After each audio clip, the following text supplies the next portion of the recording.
The piano in the common room of Green Meadows nursing home was mostly furniture. It was an old upright Yamaha scarred by time and neglect, covered in a layer of dust that the cleaning staff occasionally wiped away but never truly removed. Sometimes a resident would bang out a clumsy version of Heart and Soul. Mostly it sat silent, just like Clara Vance. Clara had been at Green Meadows for 5 years.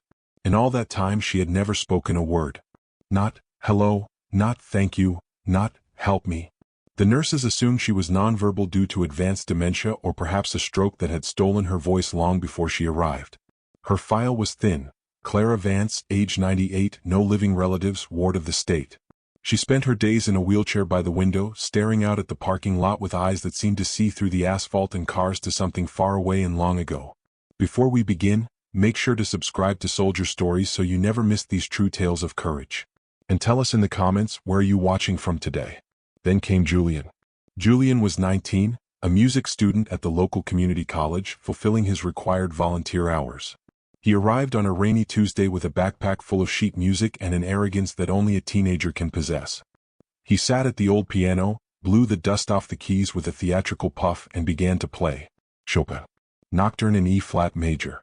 It was adequate. His technique was sloppy, his timing rushed. He played the notes but he missed the music. The residents didn't care. They nodded along or slept in their chairs, grateful for any break in the routine. But Clara cared. At the first few bars, her head snapped away from the window. Her hands, usually resting limp in her lap, clenched into fists. Her eyes, usually empty, flared with a sudden, terrifying intelligence. Julian reached the middle section, the passionate, complex crescendo, and stumbled. He missed a chord, recovered clumsily, and sped up to cover his mistake. A noise cut through the room. A sharp, guttural sound. Everyone turned. Clara Vance was standing up. The nurses froze. Clara hadn't stood unassisted in 3 years. Her legs were supposed to be atrophied, her balance gone. But there she was, rising from her wheelchair like a statue coming to life, her eyes locked on the boy at the piano. "Miss Vance," a nurse called out, stepping forward. "Clara, sit down, you're going to fall." Clara ignored her. She ignored everything except the piano and the boy who was butchering Chopin. She walked. It wasn't a steady walk, she swayed, her feet shuffling, but it was determined. She crossed the room, the silence stretching out around her, heavy and shocked. Julian stopped playing, his hands hovering over the keys, his mouth open. Clara reached the piano. She looked at Julian. She didn't speak, she couldn't, but her expression said everything. Julian scrambled off the bench. I'm sorry, did I? Clara sat down. Her hands trembled as she lifted them. They were gnarled with arthritis, the skin like parchment paper over bone. They looked like hands that could barely hold a spoon, let alone play a concerto. She closed her eyes. She took a breath. And then she played. It was the same piece, Chopin's Nocturne, but it wasn't the same music. Under Clara's fingers, the old, out-of-tune piano transformed. The notes didn't just sound, they wept. They screamed. They whispered secrets that had been buried for 80 years. Her technique was flawless. The arthritis seemed to vanish, her fingers moving with a fluidity and power that defied biology. But it was more than just skill. There was an intensity, a frantic urgency in the rhythm that felt wrong. Julian, standing by the wall, frowned. He knew this piece. He knew the timing. Clara was changing it. She was adding pauses where there were none, emphasizing notes that should have been soft, rushing phrases that should have been slow. It sounded beautiful. But to a trained ear it also sounded coded. Julian pulled out his phone and started recording. He didn't know why. He just knew that something impossible was happening and he needed proof. Clara played for 20 minutes. After Chopin, she transitioned into WWII, then Bach, then something that sounded like a folk song but twisted into a dark, complex fugue. Throughout it all, that strange staccato rhythm persisted. Long notes. Short notes. Pauses. Emphasis.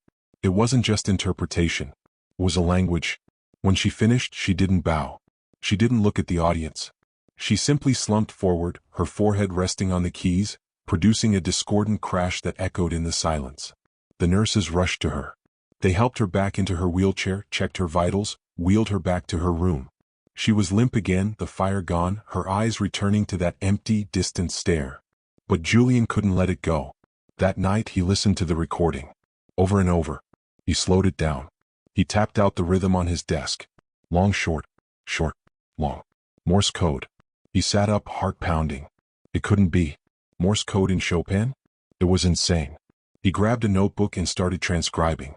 The first few bars were gibberish. But then, as Clara settled into the rhythm, letters began to form. Hello, Saint-Owen. Julian froze. He kept writing. Hello, Saint-Owen. Normandy. Fox. He typed the words into a search engine. Blue Fox Normandy. The first result was a declassified OSS document from 1944. Operation Blue Fox. Failed resistance network in Normandy. Key operative, the pianist, presumed captured or killed. Network betrayed. Codes lost. Julian looked at the phone, then at his notebook. The date on the document was June 4, 1944. 2 days before D-Day.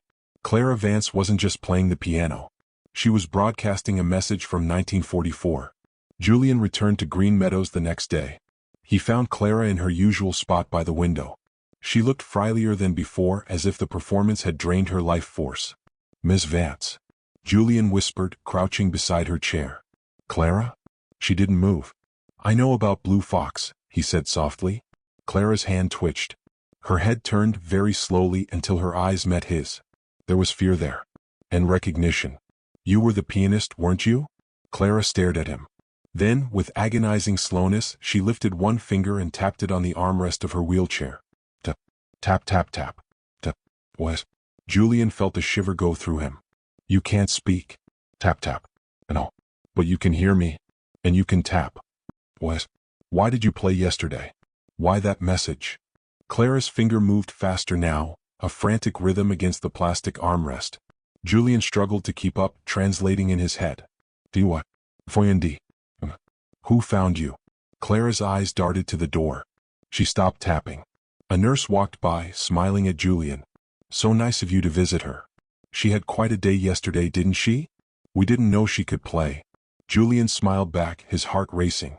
Yeah. She's amazing. When the nurse left, Julian leaned closer. Clara. Who found you? Clara reached into the pocket of her cardigan. Her hand shook as she pulled out a small, crumpled piece of paper. She pressed it into Julian's hand. He unfolded it. It was a napkin from the dining hall. On it, written in shaky, jagged letters, was a single sentence. He is here. The wolf is here. Julian went home and researched the wolf and Blue Fox. It took hours of digging through digitized archives and obscure history forums. He found it in a memoir by a French resistance fighter. The wolf was the codename for Hauptsturmführer Heinrich Wolf, a Gestapo officer known for his love of classical music and his brutality toward resistance networks. He had dismantled the Blue Fox network in 1944. He had famously kept a pet pianist, a captured female spy whom he forced to play for his officers while he tortured her comrades in the next room. Julian looked at the photo of Wolf. Cold eyes. Thin smile. He had disappeared after the war. Presumed escaped to South America or recruited by intelligence agencies or dead. But Clara said he was here. Julian looked at the staff directory of Green Meadows. He looked at the residents. He looked at the volunteers. Nothing matched. Then he remembered the new administrator. The man who had started 2 weeks ago. Mr. Fredericks. An elderly man, sharp for his age, German accent barely noticeable but present. He played chess with the residents. He claimed to be from Ohio. Julian found a photo of Mr. Fredericks on the nursing home's Facebook page. He put it next to the 1944 photo of Heinrich Wolf. The eyes. The shape of the ears. The way he held his head. It was impossible. Wolf would be over 100 years old. Fredericks looked maybe 85. Unless Wolf wasn't the man. Unless Wolf was the son. Julian dug deeper. Heinrich Wolf had a son. Gunter. Born 1940. Gunter would be 85. He went back to the nursing home. He had to get Clara out. He didn't know what was happening, but he knew the terror in her eyes was real. He found Clara in the dining room. Mr. Fredericks was standing over her table, smiling, his hand resting on her shoulder. She is a treasure, Fredericks was saying to a nurse. To play like that at her age? Remarkable. I would love to hear her play again. Perhaps a private concert. Clara was trembling. Her eyes were fixed on her plate. Julian walked up. Hi, Mr. Fredericks. Fredericks turned. His smile didn't reach his eyes. Ah, the young student. You were the one she replaced at the piano. Yeah, she's incredible. Julian put a hand on Clara's wheelchair handle. I was actually going to wheel her out to the garden. She likes the fresh air. Of course. Frederick stepped back, but his gaze lingered on Clara. Music is a powerful memory trigger, isn't it? Sometimes it brings back things we thought were buried. He looked at Julian. Be careful with her. She is fragile. Julian wheeled Clara out as fast as he could without running. Once they were in the garden, out of earshot, he knelt down. Clara. Is that him? Is that the wolf? Clara tapped. Son. His son. He. Knows. He knows who you are? Antis. List. What list? Clara tapped frantically. Eneamius, traitors, it.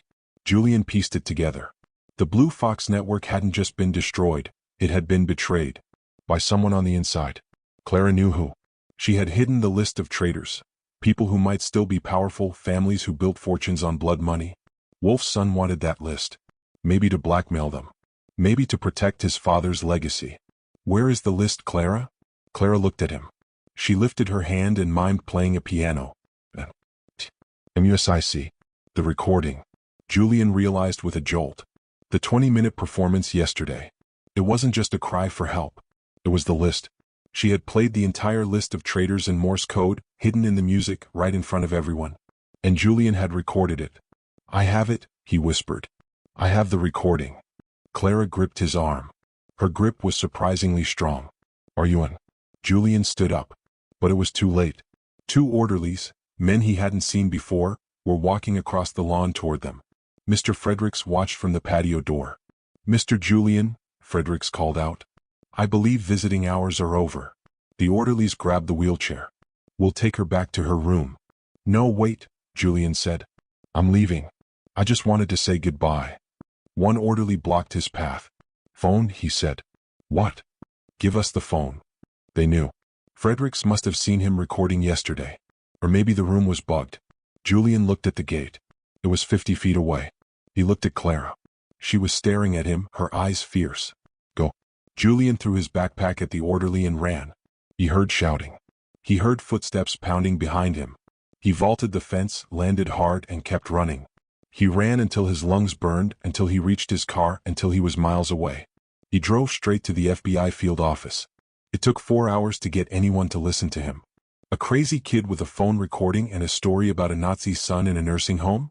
They almost laughed him out of the building. But Julian wouldn't leave. He played the recording. He showed them his transcription. Look. Locatioan and Amias. Just listen. Finally, an agent named Miller, a woman who had studied cryptography, listened. She slowed down the audio. She tapped her pen. Then she stopped tapping. Her face went pale. That's not just Morse, she said. That's OSS cipher. Specific to the 1944 French theater. She looked at Julian. Where did you get this? Clara Vance. Green Meadows nursing home. You have to go get her. Now. The raid happened at dawn. FBI agents swarmed Green Meadows. They found Gunter Wolf alias Fredericks in his office shredding documents. They found the 2 orderlies packing weapons. But when they got to Clara's room, it was empty. Julian felt his world collapse. They were too late. Then a nurse ran up. She's in the chapel. She wheeled herself there an hour ago. She locked the door. They ran to the chapel. Agent Miller kicked the door open.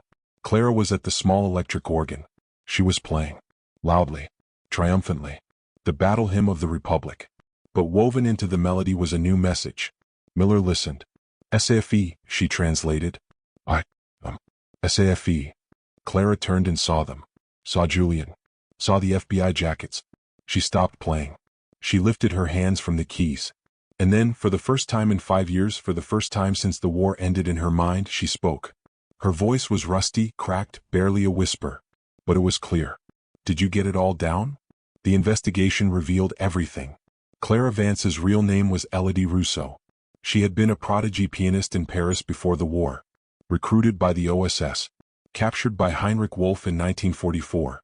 She had survived torture by retreating into silence, pretending to be broken, while memorizing every face, every name, every betrayal she witnessed in Wolf's headquarters. She had encoded the names into music in her mind, practicing them silently for 80 years, waiting for someone to listen. Gunter Wolf had spent decades hunting her, trying to find the only living witness to his father's stolen fortune and the network of collaborators who had helped him escape. He had finally tracked her to Green Meadows. The list Clara played contained the names of 3 prominent European families who had secretly funded the Nazis. It contained the location of a Swiss bank account untouched since 1945, millions of dollars in stolen art and gold. It was one of the greatest intelligence finds of the century. And it had been hidden in a nursing home piano. 6 months later, Julian sat in the front row of a ceremony at the French embassy in Washington, D.C. Clara sat in her wheelchair on the stage. She wore a new dress. Her hair was done. She looked like a queen. The French ambassador pinned the Legion of Honor to her chest. For 80 years, the ambassador said, Elodie Rousseau carried the truth in silence. She turned her trauma into a weapon. She turned her art into justice. Clara didn't speak to the crowd. She didn't need to. She turned to the Steinway grand piano on the stage. Julian walked up and helped her lift her hands to the keys. "What are we playing?" he whispered. Clara smiled. A real mischievous smile. She tapped out a rhythm on his hand. Emoziarty. And they played. No codes. No secrets. Just music. Pure, beautiful, free music. Epilogue. Clara lived for another 2 years. She never went back to the nursing home. She lived in a small house with a grand piano, funded by the reward money from the recovered assets. Julian visited her every day. He finished his music degree, but he learned more from Clara than any professor. When she died peacefully in her sleep at age 100, she left Julian her piano and a stack of sheet music. Julian looked through the papers. Mozart, Beethoven, Bach. And at the bottom, a single sheet of handwritten staff paper. The title read, For Julian. He sat at the piano and played it. It was a simple, lovely melody. But as he played, he heard the rhythm. ENK. YOU. CLARA. Julian cried as he played. The music filled the room, drifting out the window, rising up into the sky. A final message from a spy who had finally come in from the cold. Moral of the story: silence is not always emptiness. Sometimes it is a vault holding the most powerful truths. And art is not just beauty, it can be the ultimate act of resistance. If this story moved you, don't forget to show your support. Please subscribe for more soldier stories. We bring you true tales of courage, sacrifice, and honor. Stories that remind us of the quiet strength carried by those who serve. Until next time, stay safe, stay strong, and never forget the heroes among us.